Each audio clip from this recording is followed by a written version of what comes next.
This is a Module 9 skills test about apparent and absolute magnitude. So if you don't know the difference between those two terms, make sure to go into your book and review it. You're going to see initially a bunch of miners coming out of a mine tunnel, and they're all wearing headlamps. And it's very important to understand these are all identical safety lights. So the first question is, you're supposed to rank them according to distance. And again, this is a bunch of drop downs where you choose the miner that's closest first, and then you also have to choose operators, less than or equal to. Are they at the same position or are they at different positions? And you choose those operators accordingly.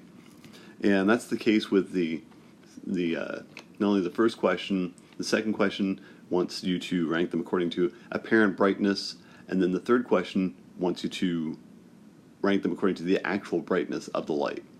That's all the minor stuff. Then you'll get to question 4, where you'll see a table.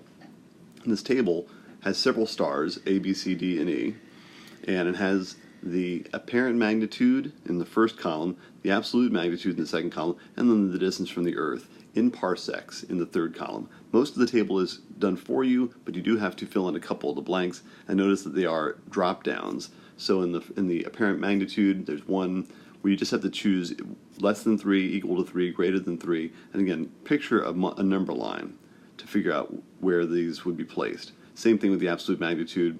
Notice there's one that is left for you to do. We have to choose less than 2, equal to 2, or greater than 2. And then similarly in the last column, distance from Earth, it's going to be less than 10, or equal to 10, or greater than 10 parsecs.